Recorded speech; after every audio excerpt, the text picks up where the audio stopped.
Добро утро, почитувани слушатели на Радио Лидер, во уште едно издание на Еспресо со Златев и Боцевски, веќе култната радиоемисија во радиоетерот, која секое утро ви ги разубавува. Денови ово утро нема да ви го разубавиме денот, не дека гостинот нечини одличен, но изборуваме на почетокот на една тема која така малце е горчлива. Особено за сите ние кои имаме блиски, кои имаат искуство со оваа работа. Ивица, да го представиме гостинот. Гостинот е пратеникот Миле Левков, кој што денеска го каниме на повеќе теми да дискутираме, меѓутоа ќе влеземе веднаш во срцевината, односно имаме нова ситуација поврзана со скандалот на онкологија. Нова ситуација која што некој сакаше да ја провлече под радарот. И сега, за да не биде незабележено, ние решивме вака да ја представиме на општата јавност. Што се случува околу онкологија? Што е новиот момент? Па гледате дека е до тема која што ја вознемери целата јавност со случувањето на универзитетска клиника онкологија, скандал кој што се случува со ускратување на правото на лечење. Стравотен скандал кој што за жал гледаме дека не значи ништо за нашето обвинителство, освен една предистрага која што така срамежливо беше најавена, уште посрамежливо би рекол спроведена, се уште ќе потсетам дека нема обвинителен акт. Освен сите обиди на владата да не убедат дека станува збор за скандали кои што се одвивале во некој период пред 2 или 3 години, вчера до нас, до партијата, стигна од цвиркачи извештај од Фондот за здравствено осигурување од вонреден инспекцијски надзор за финансиското и материјалното работење, кој што се однесува токму на периодот и е вршен од периодот август 2021 до август 2023, се однесува на јавните набавки за декември, јануари, февруари, март и април, крајот на 22 и почетокот на 23 и повторно од самиот извештај се гледа дека не престанува пенетрацијата на фармаколошките олигарси во индустријата. Извештај кој што покажува дека практично и она кој што претходно го покажа извештаите на државниот ревизор, дека нема воспоставено практики за чување, администрирање, водење за сметка за начинот на користење на лекот, и можеби она што е, би рекол, најзагрижувачко е бројките кои што беа искажани како залиха на клиниката. Тоа е... Одиме едно по едно. Значи, прво, Фондот за здравство прави вонреден инспекцијски надзор Кога? за финансиското и материјалното работење за периодот август 2021 до август 2023 година. Значи, тоа е горе-долу опфатот на врвот на скандалот, така да кажеме, што тоа би се кажало дека е нов пик на скандал. Аха. Добро. И клучно во извештајот е дека клучно во извештајот постојат многу различни аспекти што се клучни во извештајот, и тоа го видовме сега во моментот во собранието се разгледува, постои една анкетна комисија на која што се... Не, јасно, меѓутоа не околу бројките, што беше тоа? Само да се навратам, има анкетна комисија и се разгледуваат извештаите на Државен завод за ревизија, од таму произлегуваат практично сите моменти кои што се спорни. Она кој што го видовме во собранија беше директно изјава на ревизорот кој што е задолжен, дека практично луѓето кои што ги администрираат и кои што го вршат пописот се истите. Каде ја те суди, каде ја те тужи беше кажано во собрание, истите тие луѓе ги водат и за лихите, одговорни се и за набавките, и за администрирање и така натаму. Од извештајот она што го гледаме дека постојат повеќе аспекти. Едниот од аспектите е дека нема воспоставен начин на водење на евиденција за трошење на лекот, затоа што лекот се содржи во така наречени вијали, која што една вијала не се искористува само за еден вијалото пациент. како ампула, да? Како ампула, да. Добро. Не се искористува само за еден пациент.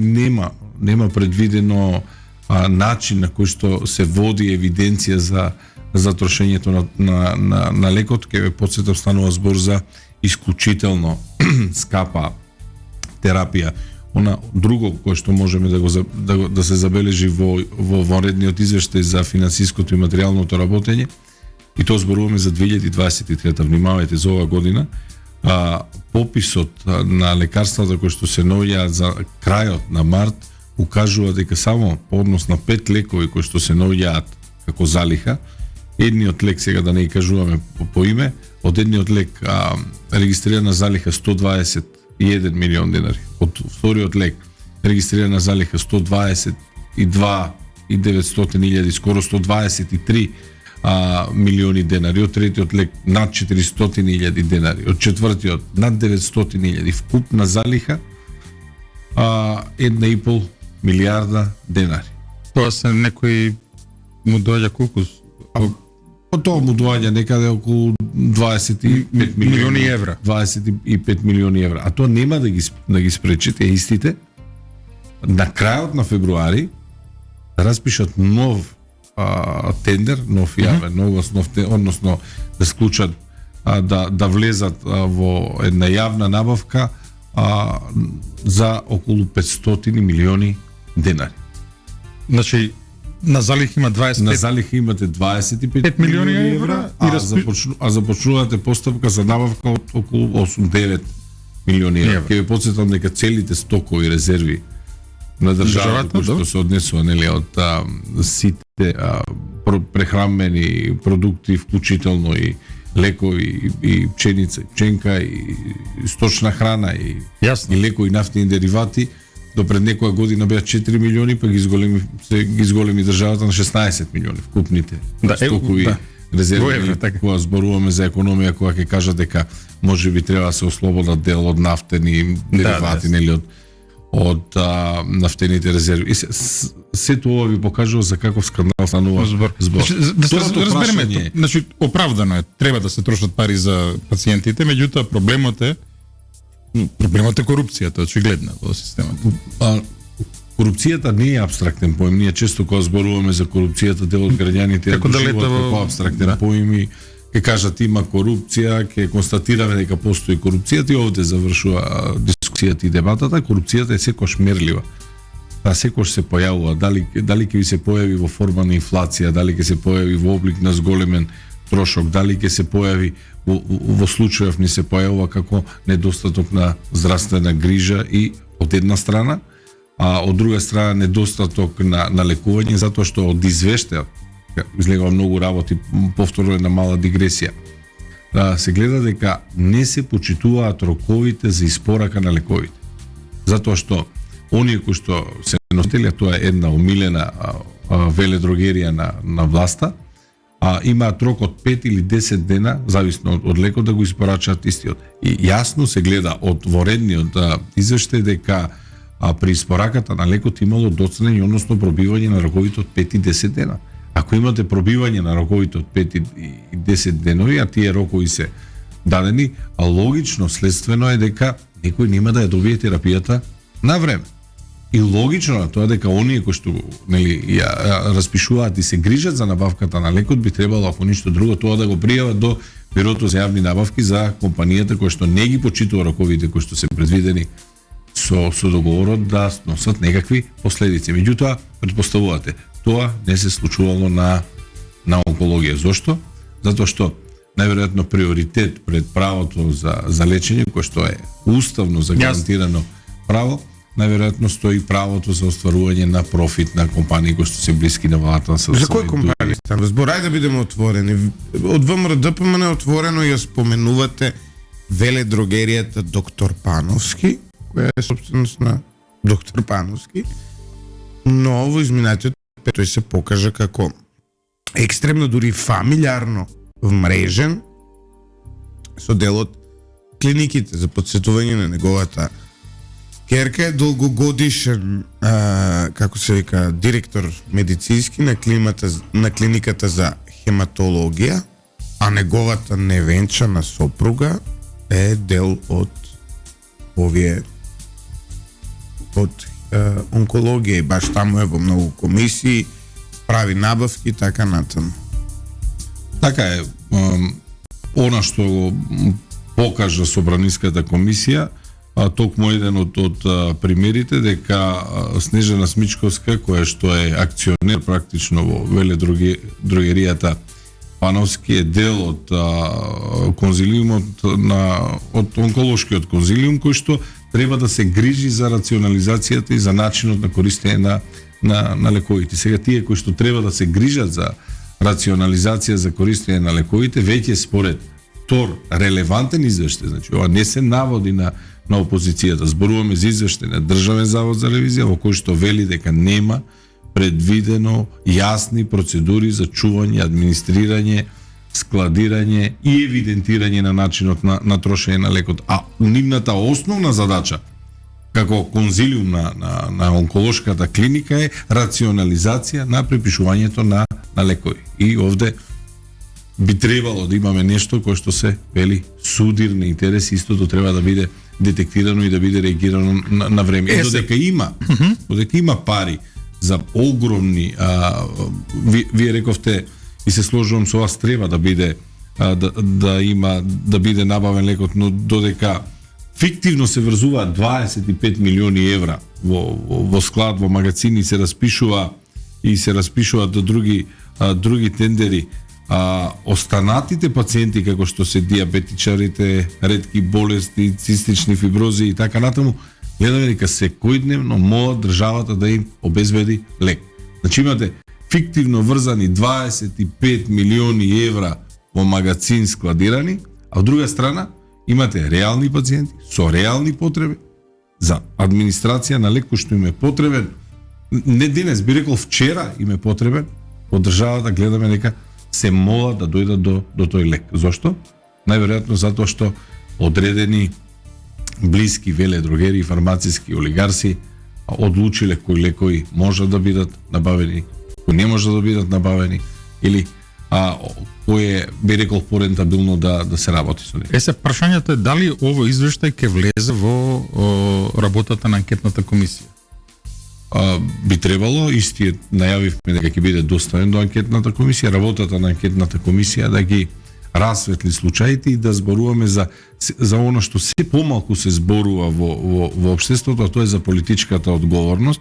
Гледате како владата се обидува да го заскрие самиот поим на политичка одговорност. Тие започнаа со тоа дека одговорноста имала име и презиме, тие зборуваат за одредена кривична одговорност, а во меѓувреме додека ја замајува јавноста со кривична одговорност, видовме како се смени кривичниот законник со европско знаменце, видовме како се тргна и ставот 5 за јавните набавки, на нашето обвинување дека тоа го прават да го заштитат својот криминал, тие негодува, кажува дека тоа се приказни на опозицијата. Еве ви ги набавките од декември 22, јануари, февруари, март и април 23 ви се силен индикатор зошто е една од целите за промената на тој кривичен законник.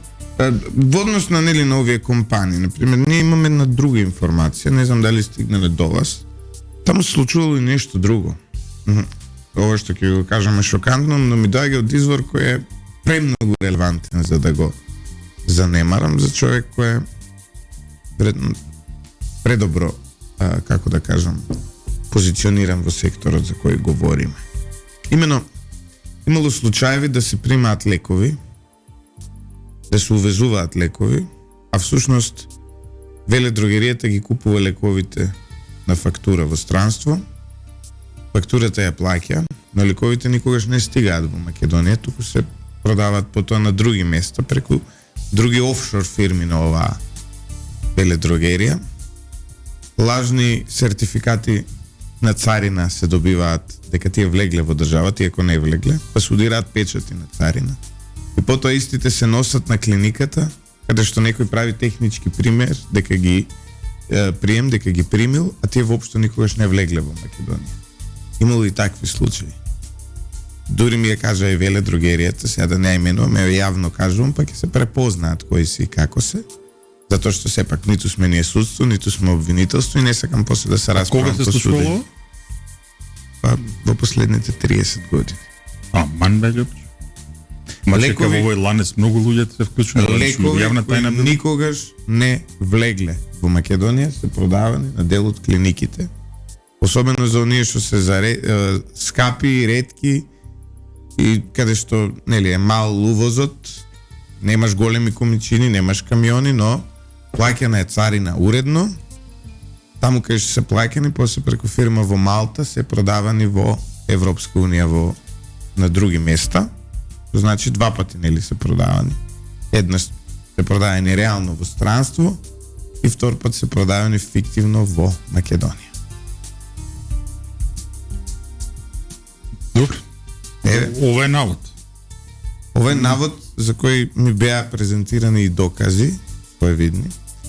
До 2010 година Ивица имало во Македонија пракса на увоз на лекови да има бандерола. И таа бандерола на крај да се за вакви лекови зборам, за овие што се продаваат на клиниките. И на крај таа бандерола, еден дел од неа се лепи во твојот како се вика, на твојата рецепта во здравствениот картон и јасно е дека ти си го примил тој лек. Од 2010 година таа пракса е укината, нема веќе такви бандероли. Зошто и како? Ќе треба и владата, нели, претходна да објасни. И сега веќе не се води контрола дали лековите кои влегле на клиниките всушност на крај се редистрибуираат како што треба. Не постои начин тоа да се докаже. Имало еве на онкологија одреден систем, но директорот одлучил да го стави во подрум. Работите е лесно да се контролираат, но понекогаш намерно се обструира применувањето за вакви луѓе да може да профитираат. Левков, колку веледрогерии се вклучени во село? Имате ли информација? Останува да покаже работата и на анкетната, меѓутоа јас ке се наврзам на нешто друго, а тоа е целосно потврлање на обвинителството кога станува збор. Жално е вака е на радио емисии да разговараме за вакви наводи, од друга страна да гледаме вакви скандали како завршуваат.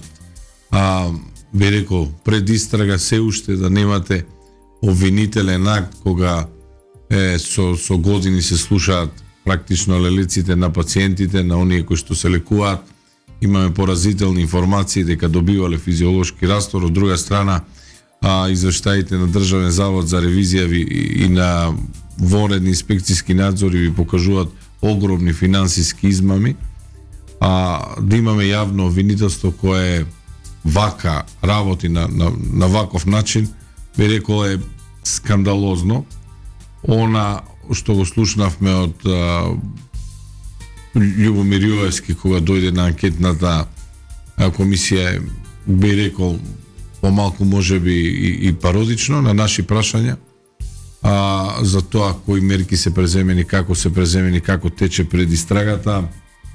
Добивме смешни изговори дека ако биле побарани притвори, ќе било дека притворите се побарани на притисок на опозицијата и поради тоа ќе излезело дека некој му се меша во неговата работа. Ке ви подсетам дека ова е целосно потврлање и на владата и на јавното обвинителство и доказ дека на еден или на друг начин, дали заради финансиско, политичко или некој друго влијание, сите се заедно во оваа игра. Зошто? Најпрвин политичката одговорност треба да значи конечно да знаеме зошто постои министер за здравство и зошто постои влада. Невозможно е владата и министерството кој што според закон за влада треба да го водат ресорот, да не се свесни за извештаите на Државен завод за ревизија, да не се свесни за извештаите на Фонд за здравствено осигурување и да не се свесни за колкаво задолжување се случува со набавката на овие лекови, додека цела јавност гледа дека имаме пациенти од други болести кои што не добиваат терапија токму поради тоа што фармацевските компании кои што ги споменавме не ги набавуваат тие терапии. Од другата страна јавното обвинителство кое што има акузаторен принцип и кој што треба да се грижи не само за гонење, туку и за превенција, има јасни извештаи во кој што се наведува дека нема воспоставено протоколи, начини и така натаму, се уште да немате никаква разврска, само доказ дека се Одиме, вие сте член на комисијата? Не. На анкетната комисија не. Меѓутоа како заинтересирани пратеници ја следиме Да, работата. значи може да следите работата во позадина. Само не можеме да поставуваме прашање. Она што многу ми се допаѓа околу работата на комисијата е што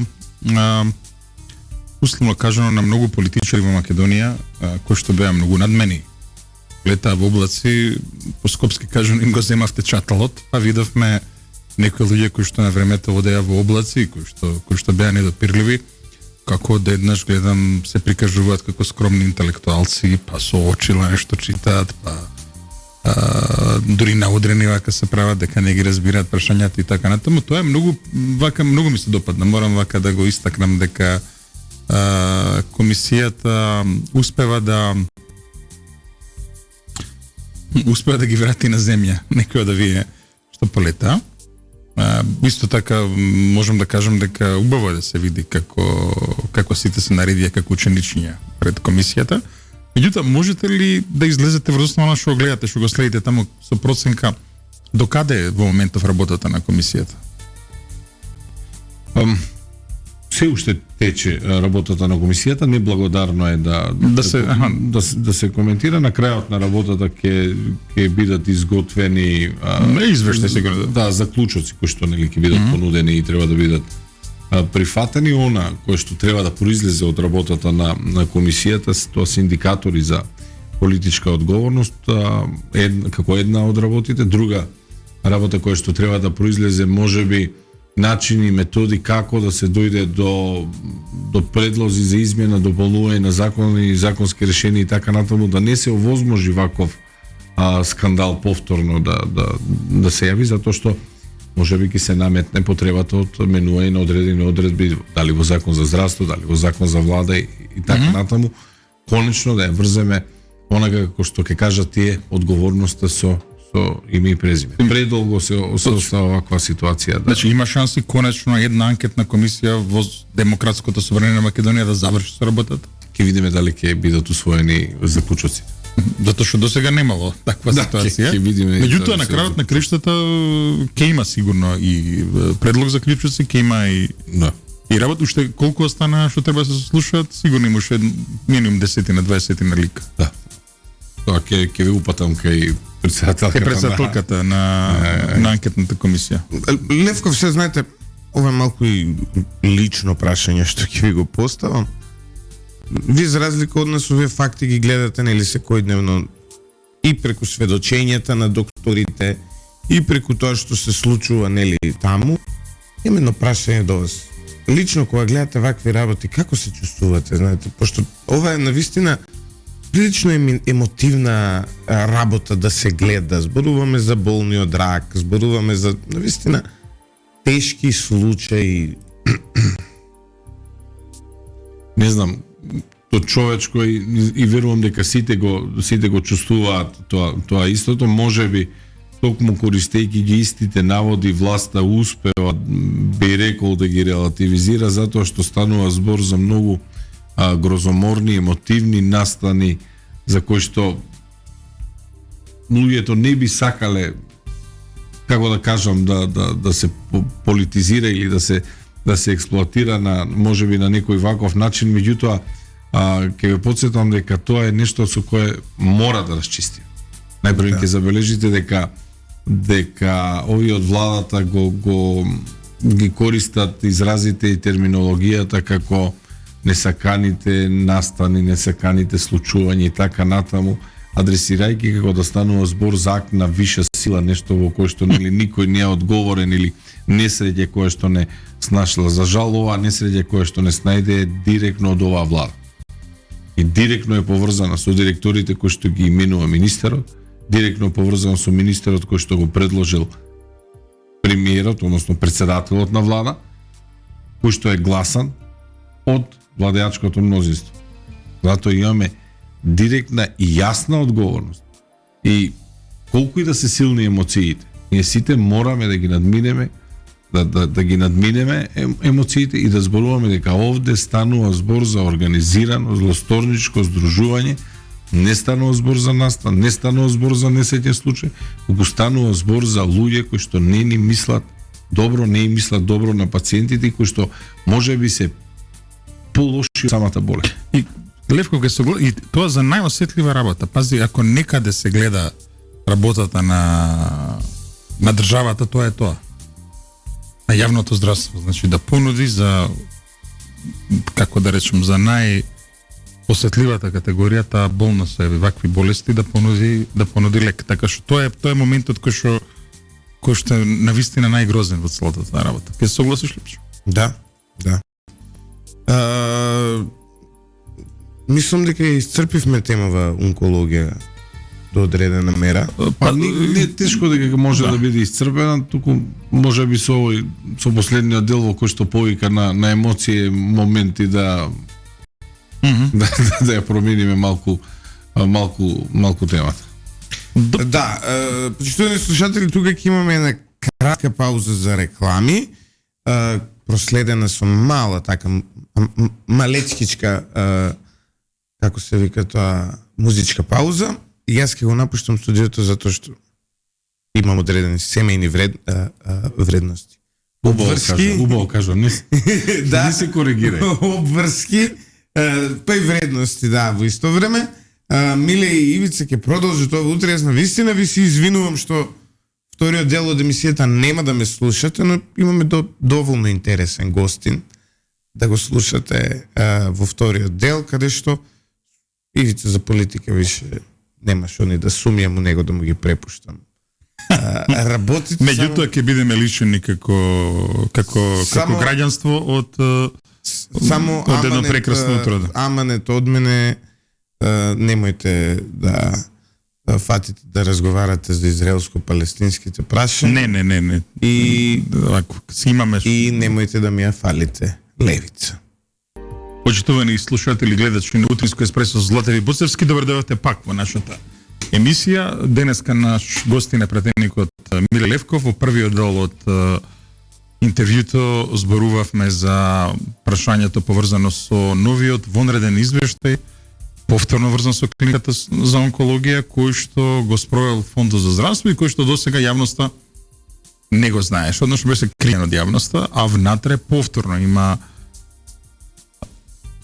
сомнежи за милионски криминали, за милионски проневери, посебно за изостанок на систем за следење на набавките. Но, затоа што ги имаме Левков во студио, одиме и со клучни прашања врзани со политичката есен во Македонија. Левков, затворена ли е темата конечно за уставни измени?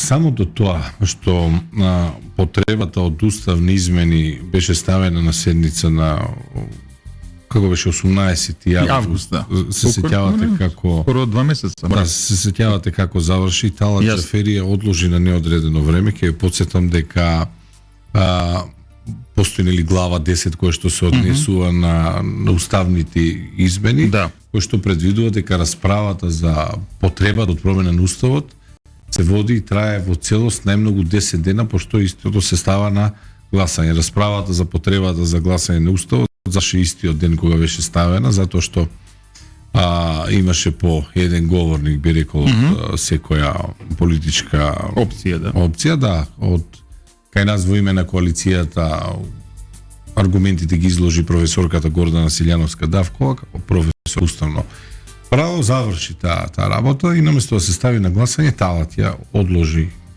седницата на неодредено време. И сега некој би рекол дека кога го зборувам за формалности, ќе речат сега зошто нели не оптеретува со формалности, меѓутоа ово го споменувам затоа што не станува збор за формалност, станува збор за една суштинска работа, а тоа е дека собранието во овој момент има околу 485 незавршени точки.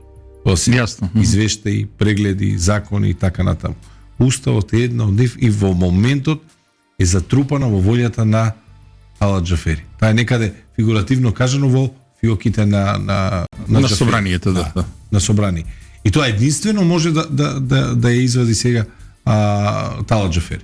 Не, но прашањето е временски. Поентата ми е дека со самото тоа покажува дека воопшто не е битно. Не е приоритет. Не е битно, не е значено. Има посебни услови кои може да предложи промена на устав. Добро. Тоа се 30 противници владат. Јасно. Значи вие кога сте влада, вие можете нели како колективен орган да одлучите дали ќе тргнете на тој чекор, дали нема да тргнете на тој чекор. Од друга страна, самиот деловник предвидел дека ако станува збор за потреба на уставот, не е доволен еден пратеник. Некој посетам дека за промена на закон, донесување на закон, доволен е пратеник. Ако станува збор за устав, велиме не е доволен еден. Треба 30 пратеници. И сега од друга страна, имате председателот на собранието, Џафери спикерот, за кој што се вели дека е прв меѓу еднаквите, кој што не смее да има повеќе права од било кој друг пратеник. Но меѓу еднаквите. Тоа што го има уставот практично во џеп. Добро. И се прашањето е кој е последниот рок кога треба да го ставите тоа на гласање?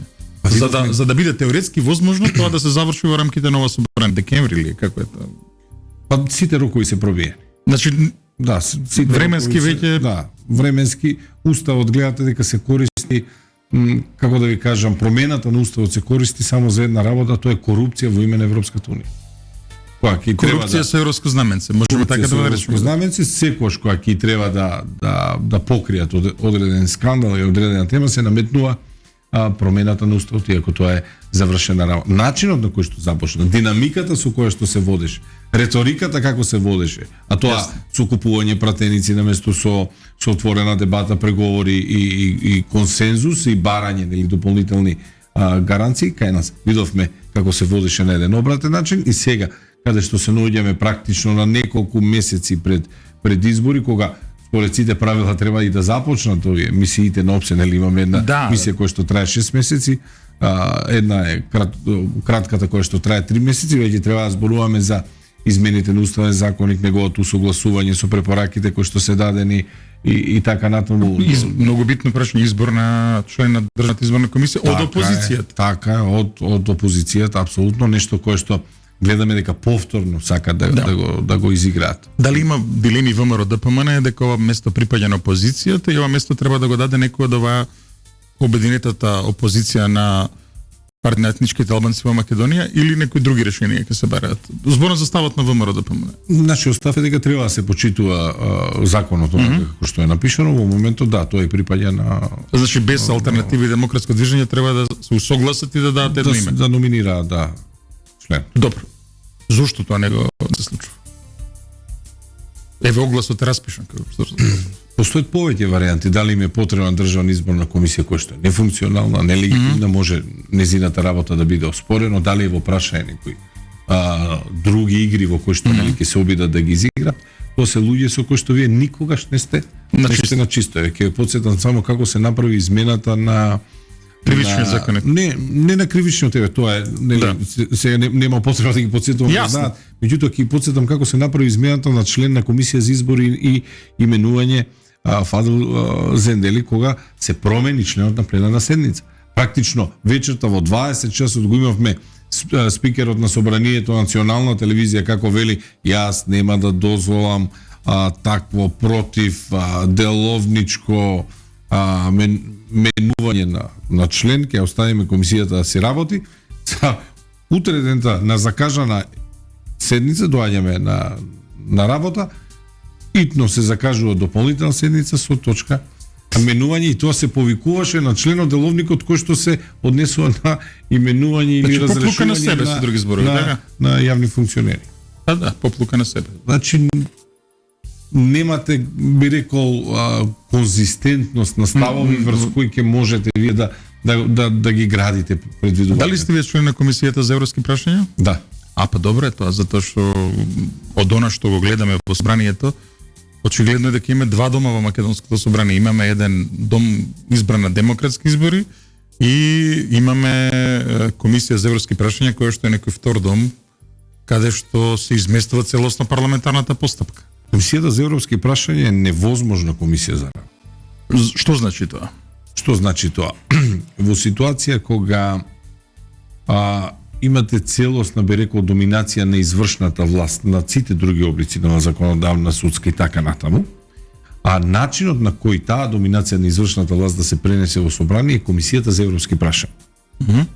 Односно, вие како што значи сега комисија за европски прашања, некој ако не гледа. За комисијата за европски прашања е предвидено дека законите со кои што се усогласуваме со законите на Европската Унија, поминуваат по една скратена постапка која што се нарекува усогласување со Европската Унија или народски кажано закони со европско знаменце, а да биде законот со европско знаменце ви треба да имате подпишана кореспондентна табела од страна на секретаријатот, а во кој што значи кореспондентна секретаријатот е предлага владата. Што значи кореспондентна табела? Тоа значи дека ви е потребен некој акт од Европската Унија за кој ќе најдете некој да ќе подпише, закон се согласува со таа и таа директива. Доаѓа во собранието и единствен кој одлучува е комисијата Џафери. Талат Џафери ги распределува. Ма не беше така? Од моментот кога ќе ја распредели претседателот на собранието на комисијата за европски прашања, вие можете што сакате да правите, одговорот на комисијата е Левков, јас кога бев министер за европски прашања, имаше една обичај што се создаде дека секој понеделник во собрание на координацијата што свикува претседателот на собрание, јас присуствував во име на владата како вице-премиер. И тука меѓу другото се зборуваше за владината агенда, за законодавната агенда.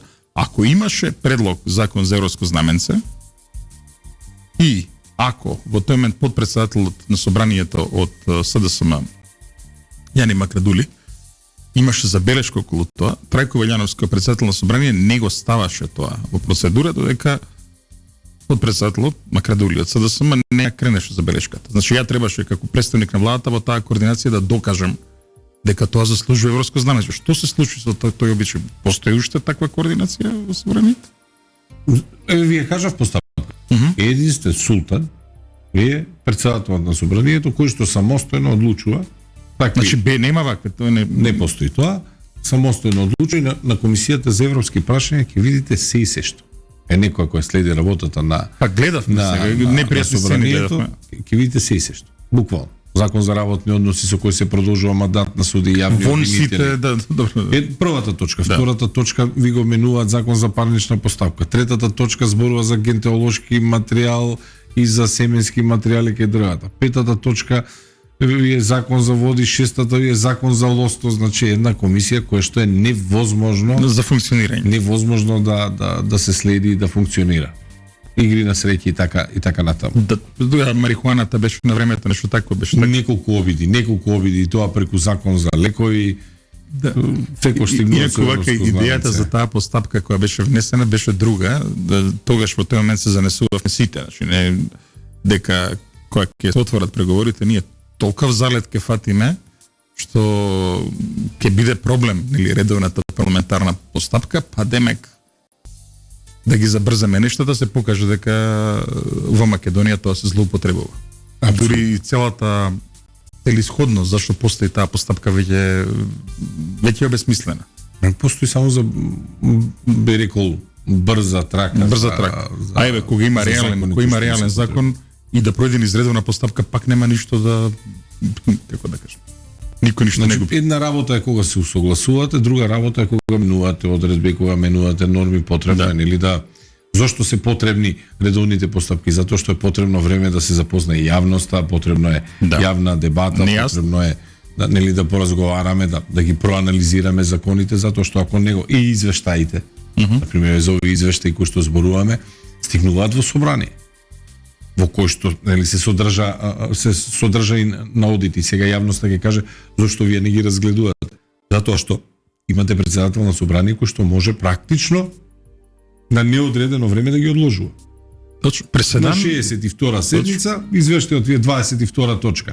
Доаѓате, завршувате, точка од интерес му е 21-та, завршува, треба да преидете на 22-та, затоа што немаме календар за работа, тој може да е сопре таа седница и да ја продолжи која сака друга седница од асортиманот на незавршени седници кои што ги има. Така да вие како спикер или јас или било кој можете да ја насочувате работата избегнувајќи ги извештаите кои што не ги сакате исто како едно минско поле.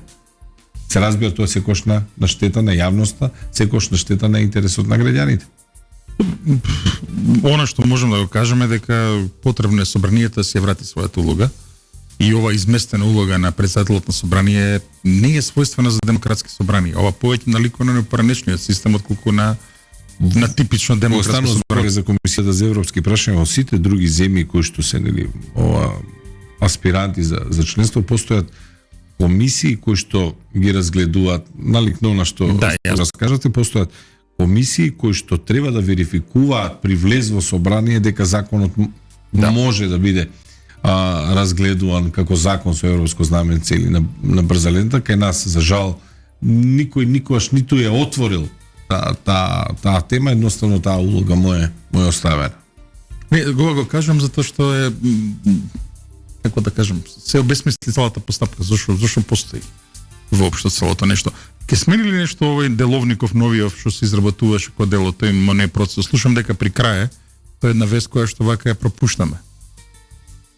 Па, останува да покаже времето, во моментот мислам дека е блокирани деловникот затоа што се поднесени поголем број на амандмани во собрание на него. Не би можел да кажам до каде е постапката и како ќе се имаме и ние неколку амандмани. Постои прозорец ова собрание да донесе таа измена или тешко?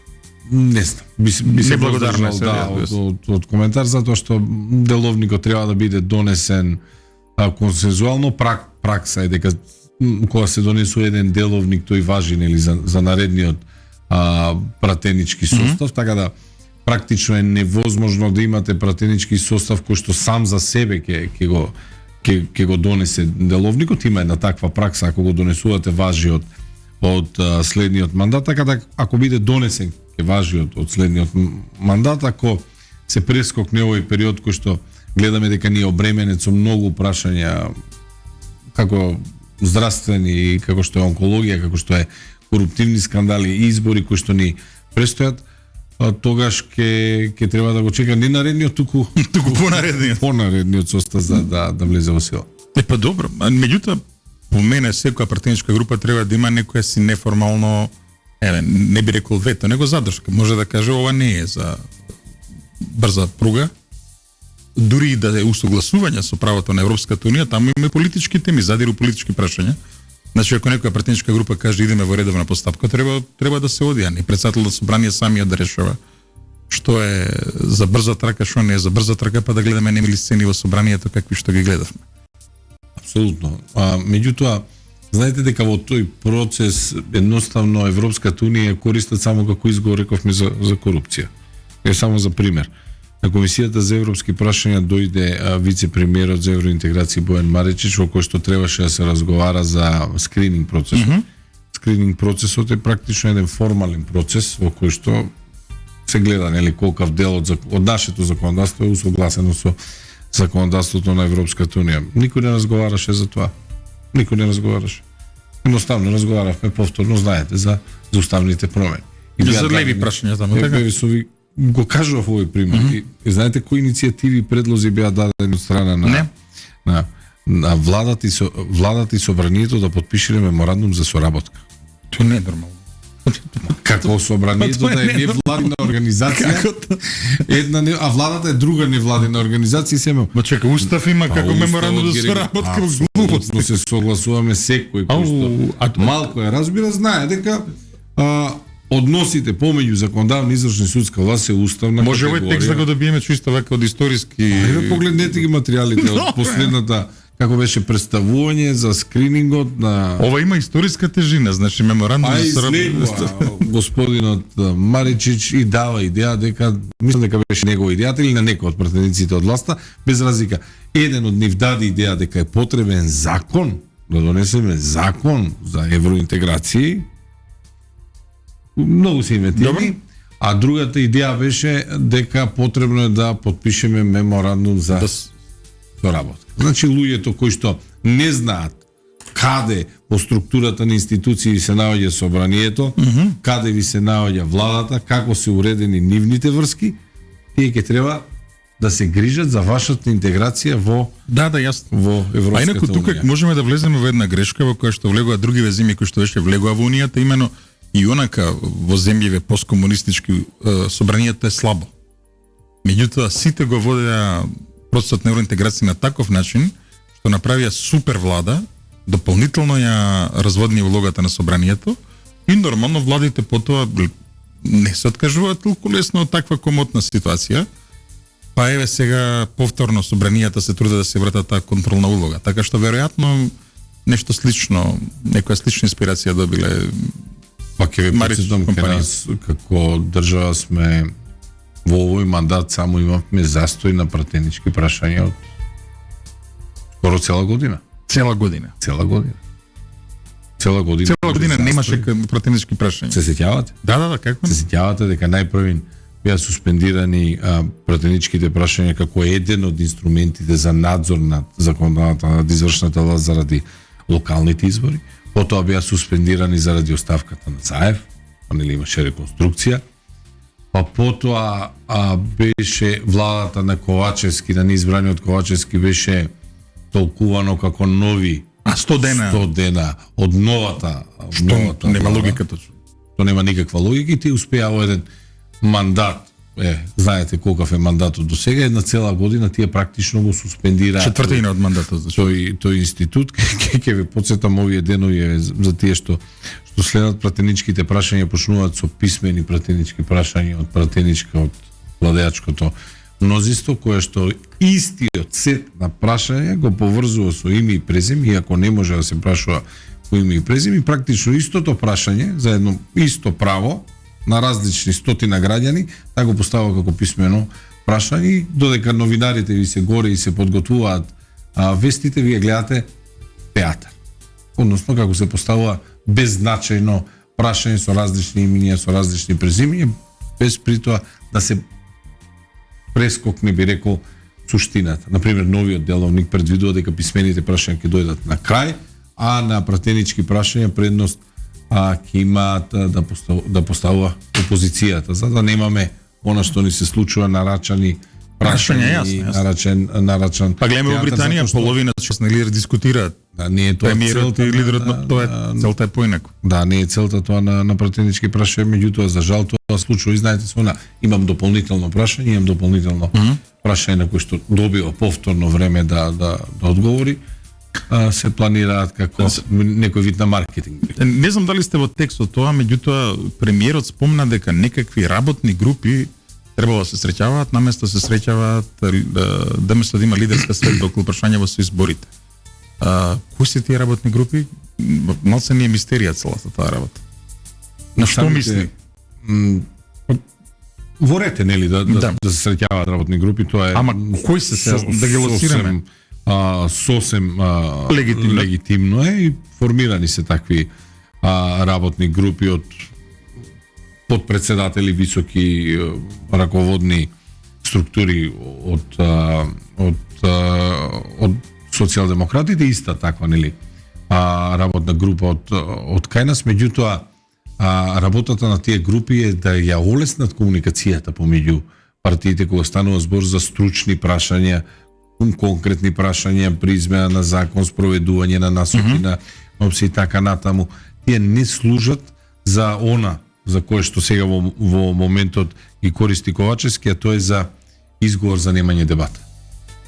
Че во моментот работната група која ќе слушне дека тоа е споменува, не се занимаваат со суштински работи, затоа што работните групи ви се потребни да се занимаваат со суштински работи. Откога ние ќе ги договориме чекорите, работните групи треба да се грижат како да се спроведе тоа, јасно. Така е, гантограм, органограм, да се воведат дати, одредена динамика на постапување и така натаму. Меѓутоа, гледаме дека изборите се, нели, рековме уставна категорија, нешто известно кое што треба да се случи, тие се идуваат да се пазарат и со самиот датум на избори кој што се 14 јуни беше последното. Уставна категорија, меѓутоа тоа е купи ден помини.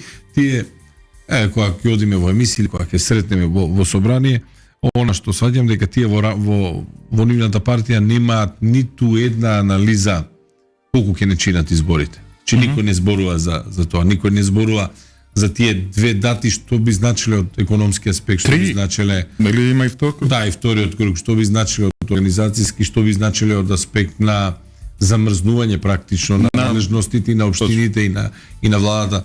Она што го гледаме дека никој кај нив не ја направил таа анализа. Или не да Боже пропаднати претседателски избори, што исто така виси во воздухот. Не ги прават тие, за жал не ги прават тие анализи, иако би помислеле дека станува збор нели за владеачко мнозинство кој што во моментот се одговорни за водење на државата. Сега со сите неприлики како и да е, нели кога сте на власт, имате одговорност да ја водите државата. Кога водите државата, треба барем да водите минимум грижа. Меѓутоа, за жал гледаме дека нема ни минимум грижа за она што ќе се случува и се случува на државата.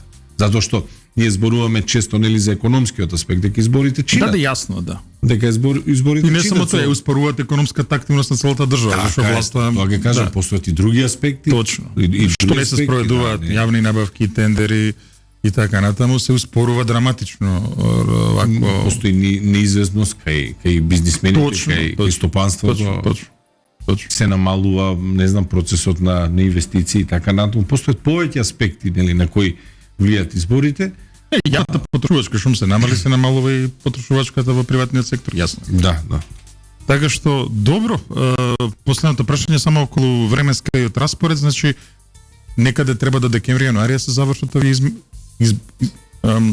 измени на изборното законодавство, за да можеме да влеземе, или кога е последен рок да се влезе во овие усогласувања и избор на член на ДИК?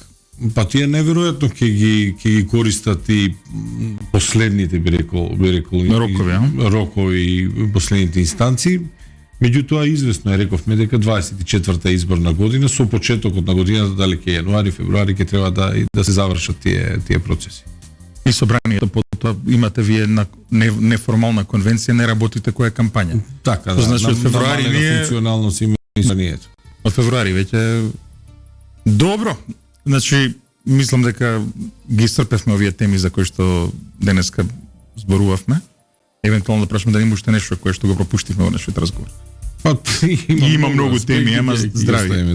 Почитувани гледачи на Радио Лидер, кој што иде преку нашиот Facebook канал, почитувани слушатели на Радио Ридл, денеска Еспресо со Златев и Боцевски имаше емисија каде што гостуваше пратеникот Миле Левков. Се гледаме од понеделник, повторно, кога палката скоро целосно ќе превземе Љупчо Златев, затоа што јас нема да бидам во земјата, ќе бидам во Страсбург, во Советот на Европа, а потоа таа недела која што доаѓа таму, па ќе бидам сам во студио, затоа што Златев ќе биде во Лондон. До тогаш останете на брановите на Радио Лидер.